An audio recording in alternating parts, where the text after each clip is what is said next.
abrir nossas Bíblias em nome do Senhor Jesus em Isaías 22, versículo 14. Isaías 22, verso 14. Hoje nós vamos tratar um pouquinho sobre a cruz no Antigo Testamento.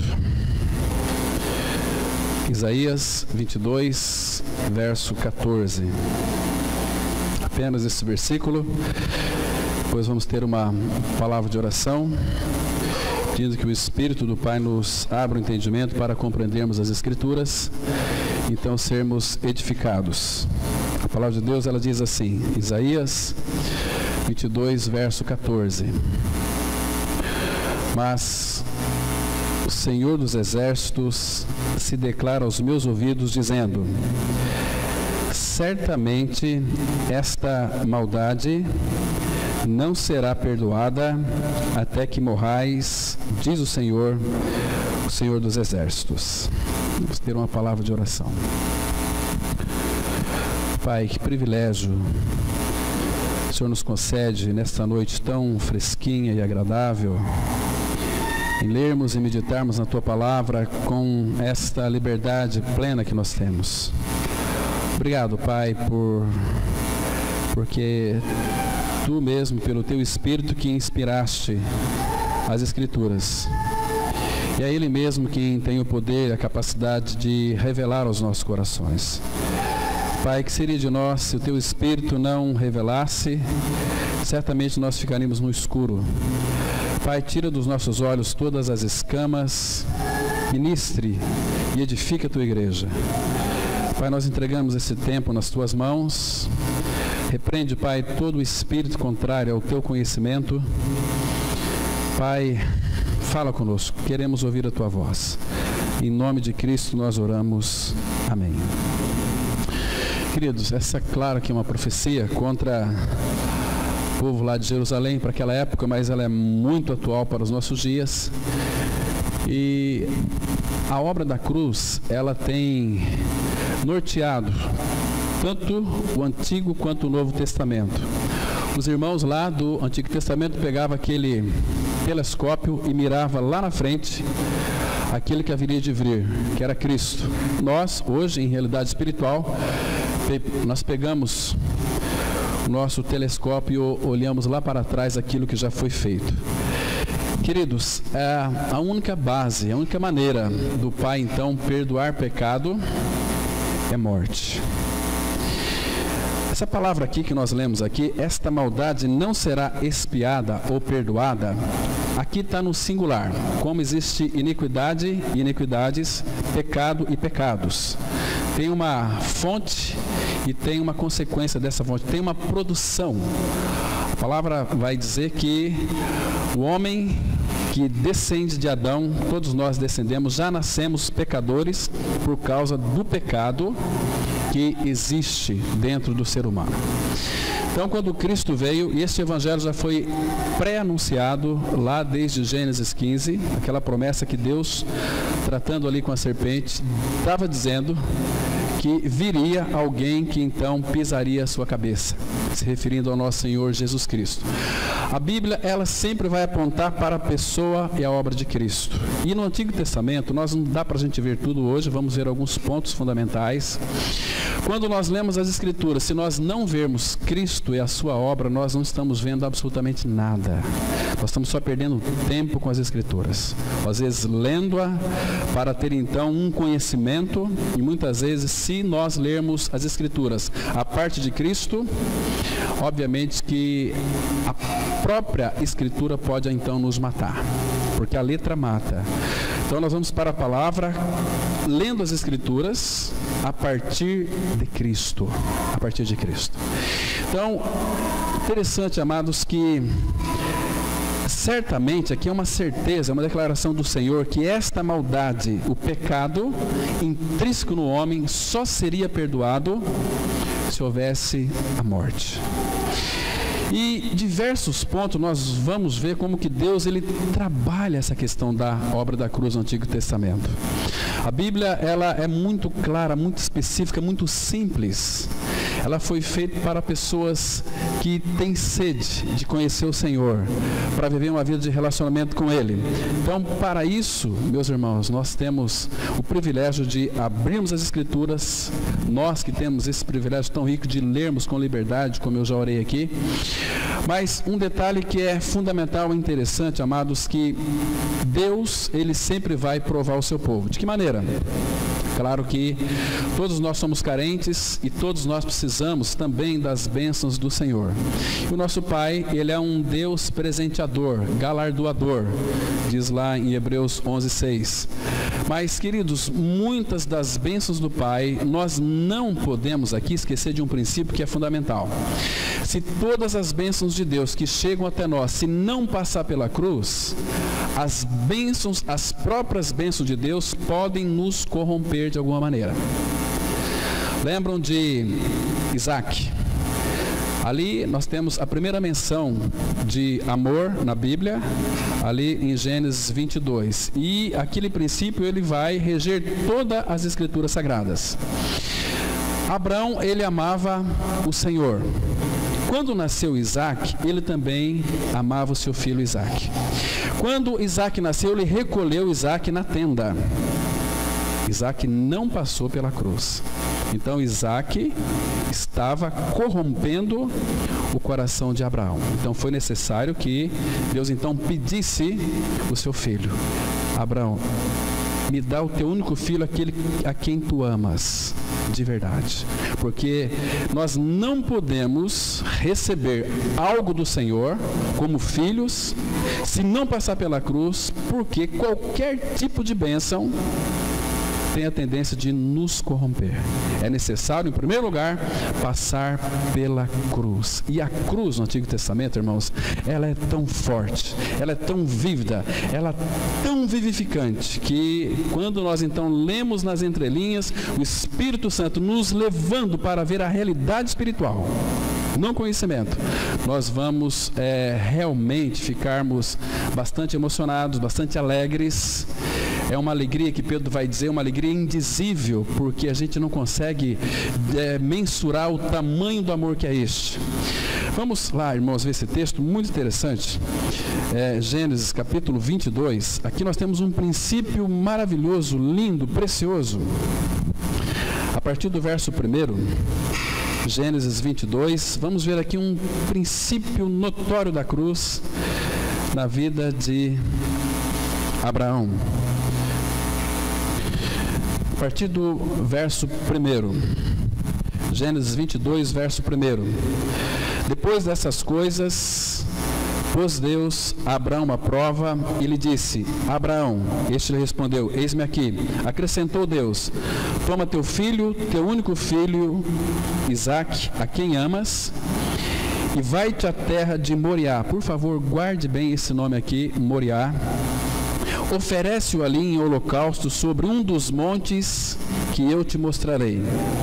Levantou-se, pois, Abraão de madrugada e, tendo preparado o seu jumento, tomou consigo 2 dos seus servos e a Isaque, seu filho, rachou lenha para o holocausto e foi para o lugar que Deus lhe havia indicado. Esse lugar, presta atenção, nós vamos voltar depois nele aqui.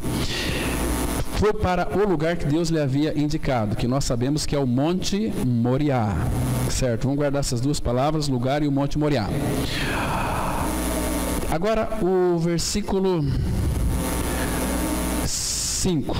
Então disse a seus servos: esperai aqui com o jumento, eu e o rapaz iremos até lá, e havendo adorado, voltaremos para junto de vós. Tomou Abraão a lenha do holocausto e a colocou sobre Isaque, seu filho. Ele, porém, levava nas mãos o fogo e o cutelo. Assim caminhavam ambos juntos. Queridos, vamos parar um pouquinho aqui agora. Claro que Deus precisava, era necessário para que Isaque não corrompesse o coração de Abraão, que ele passasse então pela cruz. Guarde bem isso. Todas as vezes que nós encontrarmos a palavra altar no Antigo Testamento, está fazendo uma alusão, está apontando para a cruz. Quando fala então de altar, no Antigo Testamento, sempre vai apontar para a cruz ou Calvário. Aqui a obra da cruz, tudo em figuras, mas ela é tão preciosa. Então era necessário que Isaac passasse pela cruz. Claro que Isaac é uma figura do nosso Senhor Jesus Cristo, e figura não morre. A obra quem fez é Ele, foi Cristo quem elaborou lá na cruz do Calvário. Mas aqui, e Abraão era uma figura do pai. Vocês observam no versículo 6, que Abraão colocou a lenha do holocausto, colocou sobre Isaac.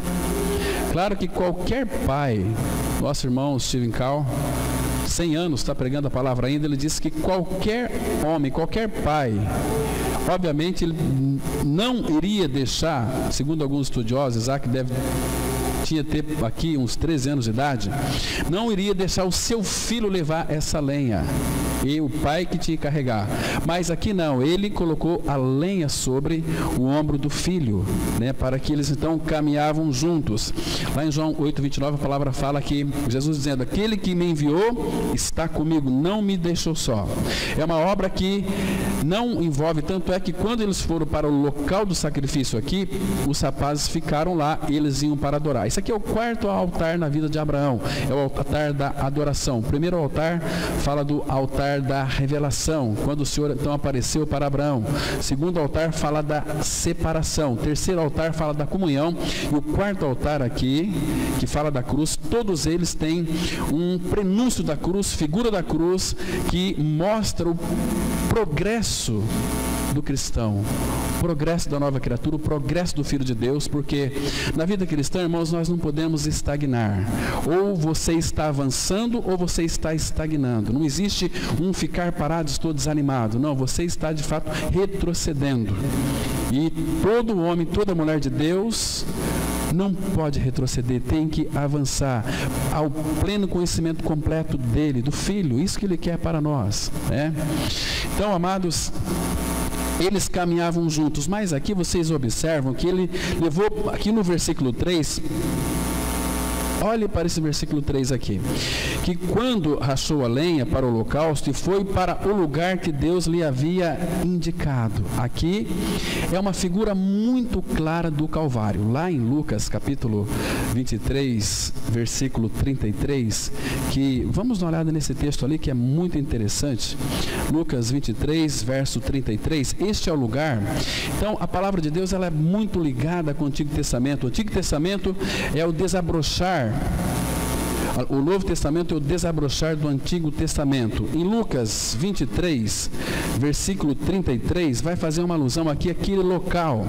Presta atenção que quando Jesus foi crucificado, vocês vão entender hoje claramente a obra da cruz lá no Antigo Testamento, quando chegaram ao lugar chamado Calvário.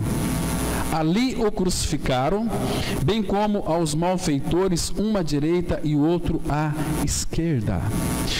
Então, queridos, é muito interessante nós atentarmos para isso, que Abraão ofereceu o seu filho Isaque no Monte Moriá.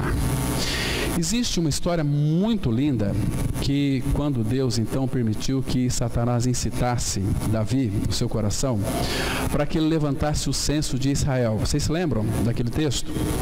Muito interessante. E Davi não precisava, porque Deus está sempre nos provando. E quando nós saímos da centralidade de Cristo à sua cruz, nós vamos perecer de alguma maneira. Vamos começar a fazer um monte de esforços inúteis, que não vai levar a lugar nenhum. O Pai quer que nós então olhamos para aquilo que Cristo é e fez, desde o Antigo Testamento até os dias atuais. Saiu da centralidade de Cristo e a sua cruz, nós estamos então caminhando para um retrocesso terrível. Lá no Monte Moriá, aquela história de Davi também vai fazer uma alusão a uma cruz. 1 Crônicas, vamos lá, a partir do versículo 1 Crônicas 21. Eu vou ser aqui bem breve, bem rápido, para que então nós possamos ter depois mais tempo para termos uma comunhão gostosa. 1 Crônicas capítulo 21. Creio que os irmãos aqui já conhecem essa história, muito interessante, mas nós vamos ver aqui um fator determinante, precioso, a importância que Deus dá à obra da cruz. Primeiro aqui no versículo 1, 1 Crônicas 21:1, a palavra fala que Satanás se levantou contra Israel e incitou a Davi a levantar o censo de Israel, para fazer a contagem ali dos seus soldados, que não precisava disso, porque Davi até então, ele sempre dependia do Senhor para vencer as suas batalhas, vencer as suas guerras. E hoje também, muitas vezes nós somos derrotados porque nós não fazemos aquilo que o Pai pede. Vocês se lembram, lendo o Antigo Testamento, que aqueles irmãos, quando o inimigo vinha atacá-los, eles viravam as costas para o inimigo e se prostravam diante do Senhor. Hoje está acontecendo tudo ao inverso. Hoje as pessoas viram a costa para o Senhor e vamos guerrar contra o inimigo. O Pai só quer que nós venhamos a depender dele e nada mais do que isso. Nós somos em Cristo já mais do que vencedores. Versículo 2: Disse Davi a Joabe e aos chefes do povo: Ide, levantai o censo de Israel desde Berseba até Dan e trazei-me a apuração para que eu saiba o seu número. Então disse Joabe: multiplique o Senhor teu Deus a este povo 100 vezes mais. Porventura, ó rei meu senhor, não são todos servos de meu senhor? Por que requer isso, meu senhor? Por que fazer assim culpa sobre Israel? Porém, a palavra do rei prevaleceu contra Joabe. Queridos, aqui, obviamente, que Davi ele foi picado pela soberba. Levantando o censo, vocês sabem o número aqui, era de 470 mil soldados armados treinados para a batalha. Isso trouxe uma certa exaltação para Davi. Tem muitos soldados, então eu posso ir às batalhas e vencê-los. Mas o Senhor não queria isso, queria que Davi então experimentasse algo mais da cruz, porque na cruz tem misericórdia. Agora, queridos, versículo 7 diz assim a palavra: tudo isto desagradou a Deus, pelo que feriu a Israel. Versículo 7. Então disse Davi a Deus: muito pequei em fazer tal coisa, porém agora peço-te que perdoes a iniquidade de teu servo, porque procedi muito loucamente. Irmãos, isso aqui é para nós também, que às vezes ficamos preocupados com números. O Senhor quer uma igreja saudável, uma igreja 2 ou 3 reunidos em meu nome, uma igreja que olha para Cristo, que dependa de Cristo, que vive para o Senhor, que se alimenta de Cristo, que respira Cristo. Isso que Ele quer. O maior prazer do Pai é no Filho. Imagina se Cristo é sua vida, se você então creu na sua morte e ressurreição com Cristo, imagina o prazer que o Pai tem em você por causa do Filho. Interessante aqui, amados, desagradou ao Senhor. Então, veja só aqui, versículo 10, Deus dizendo para Davi, vai para Gade dizer para Davi, vai e diz a Davi, assim diz o Senhor, 3 coisas te ofereço, escolhe uma delas para que te faça. Então, claro que Davi aqui, ele preferiu escolher na mão de Deus, e na mão de Deus, Deus começou ali ceifar algumas vidas, e Deus ceifou 70 mil homens, por causa daquilo que Davi fez. Observa aqui a partir do versículo 13. Então disse Davi a Gade: estou em grande angústia, caia eu, pois, nas mãos do Senhor, porque são muitíssimas as suas misericórdias, mas nas mãos dos homens não caia eu. Então enviou o Senhor a peste a Israel, e caíram de Israel 70 mil homens. Queridos, presta atenção, que Deus leva muito a sério a questão da soberba aqui. Adão, antes de transgredir, ele foi um incrédulo, porque ele não creu naquilo que Deus havia dito. E todo aquele que não crê, ele tem que se auto-justificar ou dar conta dos seus atos depois. É tão bom depender do Senhor, É tão bom saber que nós temos um cabeça acima de nós e que governa todas as coisas. Muito bem, então, caiu 70 mil homens. Agora veja aqui, claro que Davi também estava orando aqui ao Senhor, mas são orações vencidas que, amados, as nossas orações não irão mudar a vontade do Pai sobre determinadas coisas. Ele vai incluir as nossas orações em seu propósito. Isso é importante. Por isso que é importantíssimo nós sabermos orarmos segundo a vontade do Pai. Então, versículo 15: enviou Deus um anjo a Jerusalém para a destruir. Queridos, para destruir Jerusalém. Deus estava determinado a fazer isso. Ao destruí-la, olhou o Senhor e se arrependeu do mal, e disse ao anjo destruidor: basta, retira agora a mão. O anjo do Senhor estava junto, guarde esse nome aqui, a eira de Ornã, o Jebuseu. Levantou Davi os olhos e viu o anjo do Senhor que estava entre a terra e o céu, com uma espada desembaiada na mão estendida contra Jerusalém. Então Davi, os anciãos, cobertos de pano de saco, se prostrou com o rosto em terra, se humilhando aqui. Mas isso aqui, irmãos, Deus nem considerou, nem ouviu nenhuma palavra deles aqui. Disse Davi a Deus: não sou eu que disse que contasse o povo? Eu é que pequei, eu é que fiz muito mal, porém essas ovelhas que fizeram? Ah, Senhor meu Deus, seja pois a tua mão contra mim e contra a casa de meu pai, e não para o castigo do teu povo. Agora, essa oração aqui parece que é muito oportuna, mas essa oração aqui, nesse contexto, não teve nenhum valor.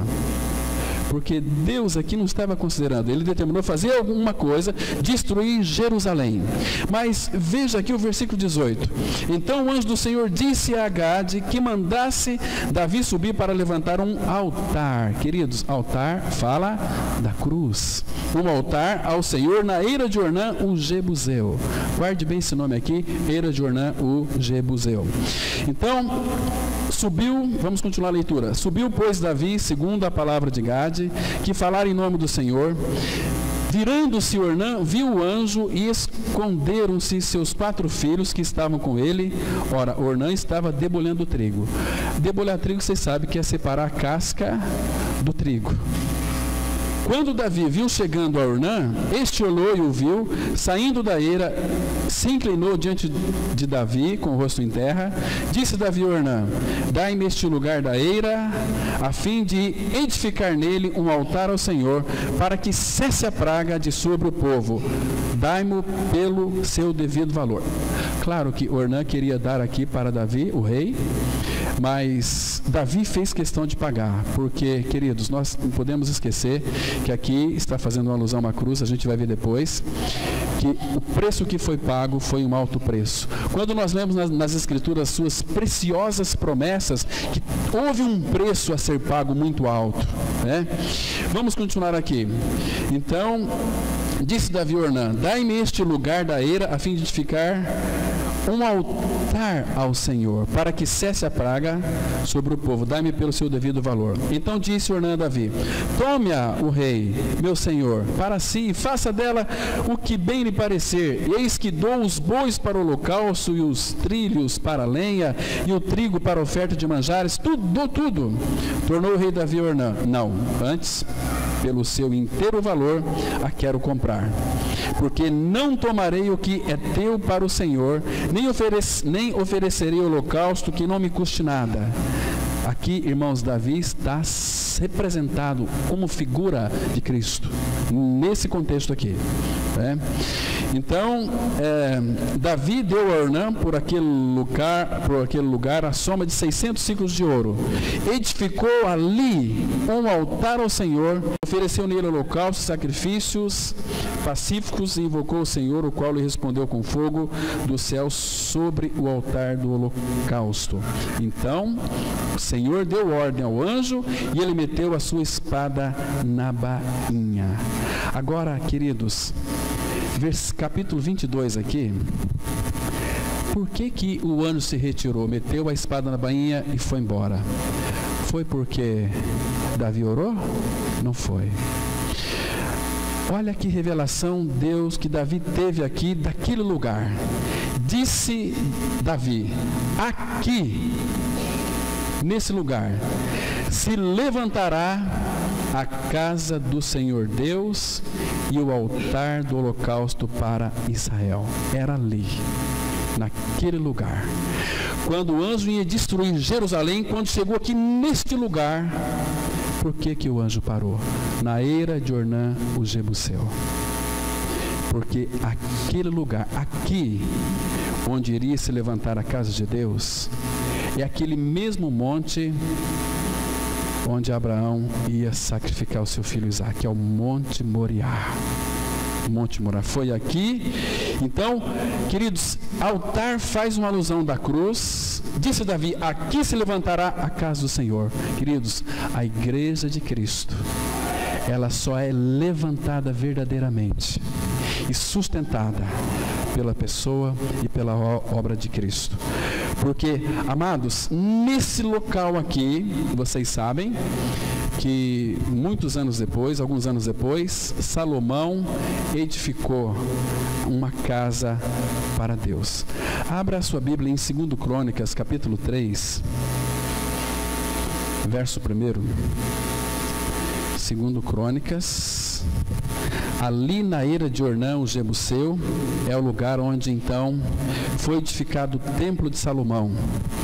Uma figura clara da igreja. Aqui, neste lugar, se edificará a casa de Deus, ou uma casa para Deus. 2 Crônicas 3, verso 1. Olha que texto lindo, irmãos. Grave isso no seu coração. Peça mais luz ao Espírito do Senhor para você desfrutar dessa verdade tão gloriosa. Diz assim a palavra: começou Salomão a edificar a casa do Senhor em Jerusalém, no Monte Moriá, onde o Senhor aparecera a Davi, seu pai, lugar que Davi tinha designado na eira de Ornã, o Jebuseu. Que lindo é isso, meus irmãos. Então, quando aquele anjo ia destruir Jerusalém, mas eu disse: para, aquieta-te, retira-te. Por quê? Porque Davi orou? Não foi porque Davi orou. Porque ali era o Monte Moriá, que Abraão ofereceu seu filho. E que ali foi edificada a casa, uma casa para Deus. E nesse Monte Moriá, onde o nosso Senhor Jesus, ele foi crucificado. Vocês entendem, irmãos, que a casa de Deus, ela tem que ser edificada, construída, erigida com essas bases: Cristo e a cruz. A base do perdão do nosso pecado é a cruz, é a morte. Irmãos, não adianta. Eu sei que existem muitas pessoas falando, nos denominando como pessoas melhores, pessoas especiais. Queridos, essa é a visão do mundo para conosco. Eu e você, nós sabemos que nós não somos especiais, coisa nenhuma. Somos cheios de problemas, problemáticos. Nós temos que ser muito tratados em nossa alma. O Espírito Santo de Deus, pelo trabalho da cruz agora, a obra da cruz nos liberta do pecado, mas nós somos chamados para o caminho da cruz. O caminho da cruz é que vai tratar na nossa alma. Jesus fala assim: olha, se alguém quiser vir a mim, a si mesmo se negue dia a dia, tome a sua cruz e siga-me. Queridos, sem isto não há cristianismo genuíno. Só reunião, louvor, Bíblia e pregação, mas sem vida de Cristo. O Pai não quer isso para a sua igreja. Então os alicerces já foram lançados, que é a cruz. Nós temos um altar, o nosso altar é a cruz. Ali o nosso Senhor foi crucificado, mas a mesma Bíblia que diz que Ele morreu, também fala que nós fomos inseridos no seu corpo. E a nossa maldade só será perdoada o dia que crermos que morremos com Ele, porque não existe outro caminho. Não é você aceitando Jesus que você vai ser salvo. Isso não está na Bíblia. Deus, o Pai, não tem compromisso com aquilo que não está escrito, meus irmãos. É tempo de nós voltarmos para a palavra. A palavra fala assim, que Jeremias 1,12, que eu velo sobre a minha palavra para a cumpri-la. E nós sabemos em Romanos 2,2 que o julgamento naquele dia é segundo a verdade. Então, muito cuidado se você está crendo em algo que é fora da palavra. Qualquer pregador, por melhor que seja, nós temos que verificar se de fato consta nas Escrituras Sagradas. Se não estiver escrito, irmãos, vamos jogar fora. Tem muitas pessoas, infelizmente, buscando visões de anjos, que anjos são ministros. São sim, queridos, mas nós precisamos da palavra. Paulo, ele diz assim, lá em Gálatas 1, versículo 8: ainda que nós, ou mesmo um anjo vindo do céu, vos pregue evangelho, que vá além do que temos pregado, seja anátema. Irmãos, isso é muito precioso. A obra da cruz nos crucifica. Isso, todo o Antigo Testamento nós vemos a cruz aqui em todos os aspectos. Vocês se lembram daquele véu que quando então Deus disse para Moisés: vocês me farão, Êxodo 25:8, me farão um santuário para que eu possa habitar. Então Deus prescreveu tudo para Moisés e disse: Moisés, faça conforme lhe mostrado. E uma coisa interessante, queridos, é que, vocês sabem, quando estava construindo aquele véu, abra lá em Êxodo, vamos ver aqui a obra da cruz tão preciosíssima. Êxodo, capítulo 26, versículo 31. Êxodo 26, versículo 31. A palavra de Deus, ela diz assim, aqui Deus passando as orientações para Moisés sobre o tabernáculo, mas quando chega no véu, ele diz assim: farás também um véu de estofo azul e púrpura e carmesim e linho fino retorcido, com querubins o farás de obra de artista. Verso 33: pendurarás o véu debaixo dos colchetes e trarás para lá a arca do testemunho, para dentro do véu. O véu vos fará separação entre o santo lugar e o santo dos santos. Eu quero chamar a sua atenção aqui para o versículo 31, que neste véu, carmesim, linho fino retorcido, com querubins. Querubins, na tipologia bíblica, aqui está fazendo alusão a quê?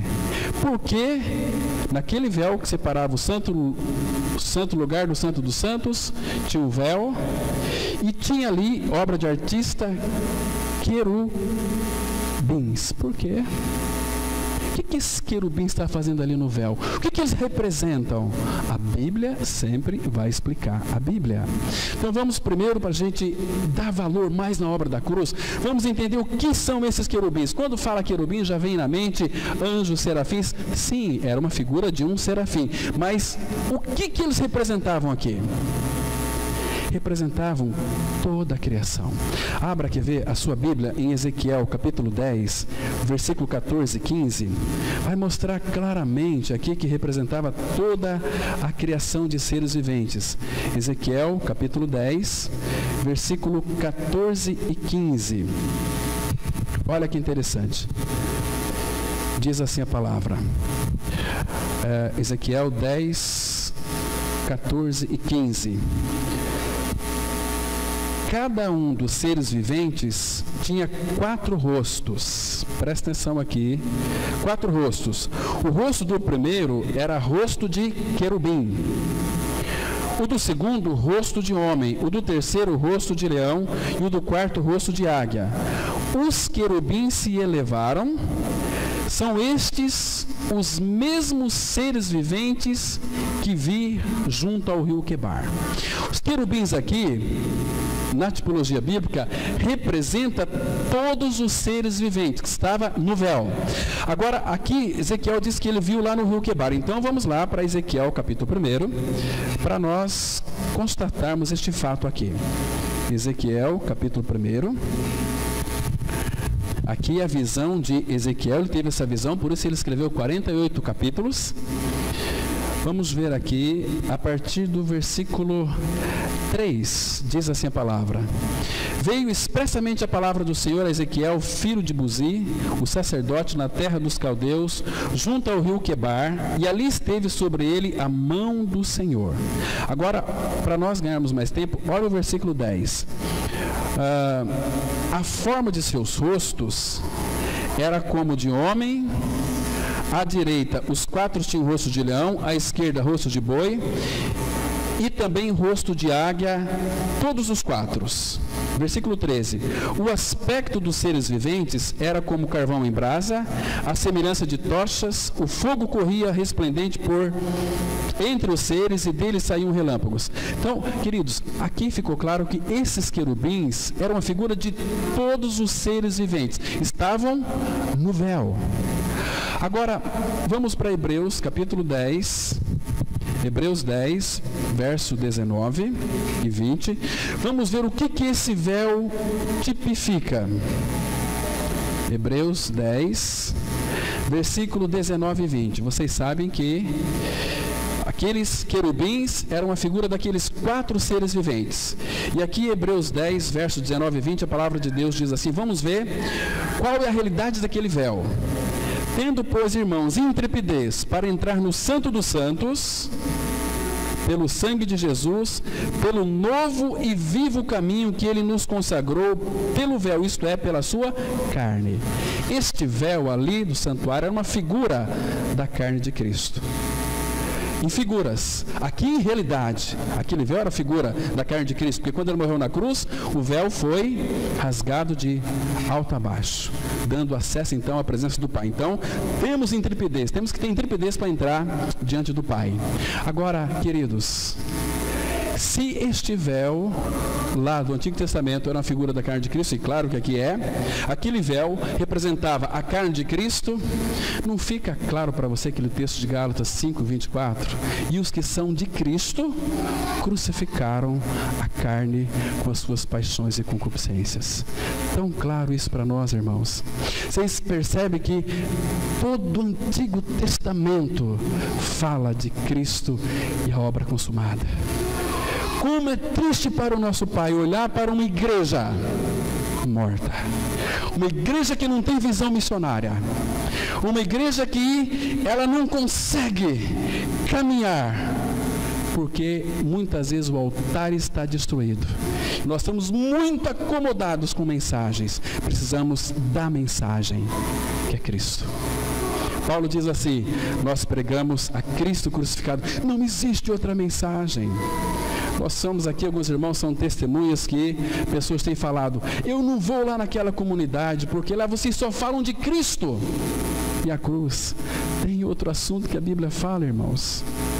Por outro lado, nós entristecemos quando vemos pessoas, nós atendemos aqui, pessoas de 25 anos de crente, 40 anos, se morrer vai para o inferno, porque aceitaram Jesus, foi batizado, mas no frigir dos ovos, vão mostrar, não tem certeza da salvação.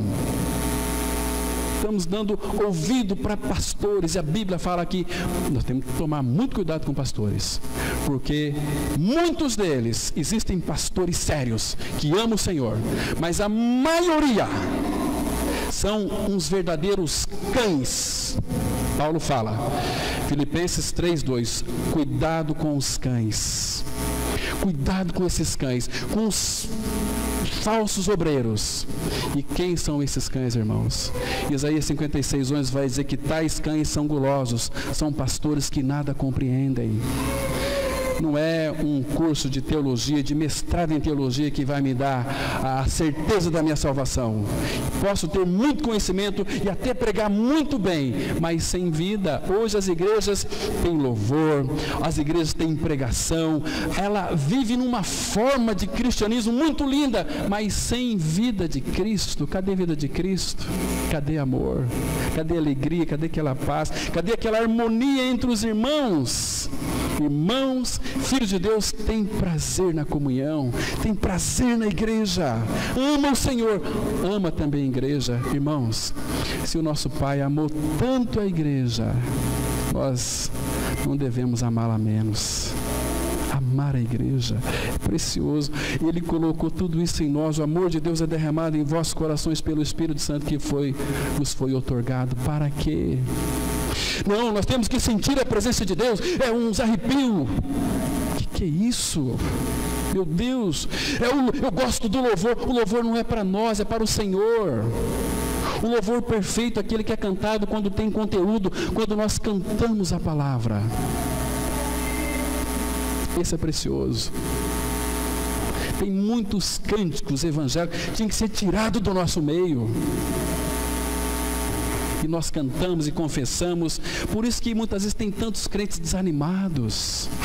Porque confessam, ao mesmo tempo que confessam Jesus Cristo crucificado, por outro lado o negam, talvez com sua expressão de louvor, sem ter discernimento. Queridos, e a cruz, quando cremos nessa obra consumada, o Espírito Santo de Deus vem para dentro de nós, e Ele é que vai discernir todas as coisas. Então, amados, que o nosso Deus e Pai, pelo seu Espírito, encha o nosso coração de paixão pelas almas.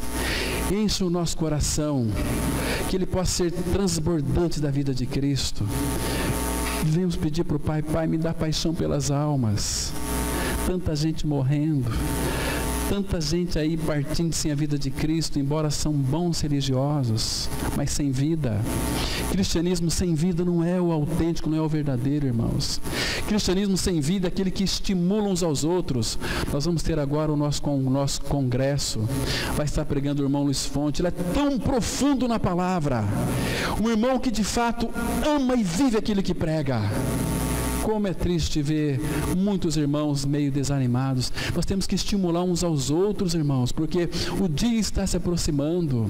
Nós estamos acostumados muito com arrozinho com feijão, e o Pai quer que nós sejamos homens e mulheres maduros, com o caráter de Cristo, para poder acolher aqueles que estão chegando agora.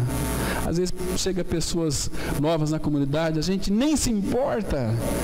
Fala para mim: olha, viu lá, foi visitar falando de tal, você viu, pastor? Eu falei: eu vi sim.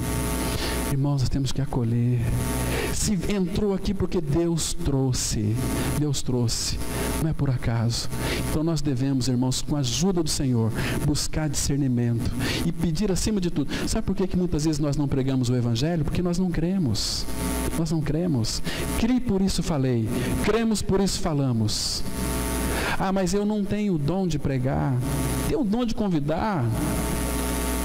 Tem que trazer as pessoas arrastadas para ouvir a palavra. Sabemos quem que vai crer, quem que não vai crer.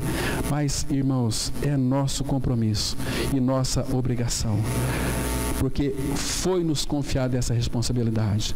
Ide por todo mundo e pregar o Evangelho a toda criatura. Quem crê, for batizado, será salvo. Quem não crê, já está condenado. Amém. Vamos ter uma palavra de oração. Pai, te damos muitas graças, Pai, pela tua palavra, Pai, que ela é viva, eficaz, cortante, penetrante. Ela tem a capacidade de dividir alma, espírito, juntas e medulas, e discernir os pensamentos e propósitos do coração. Pai Santo, que cada pessoa que está aqui nessa noite, o teu Espírito comunique essa verdade, Pai. Aviva a tua igreja, Pai. Desperta a tua igreja. Tira do sono, do marasmo espiritual. Oh, meu Pai, precisamos que teu Espírito então possa estar nos chacoalhando. Oh, meu Pai, faça isso por misericórdia. É o que nós te pedimos. Em nome do Senhor Jesus Cristo. Amém.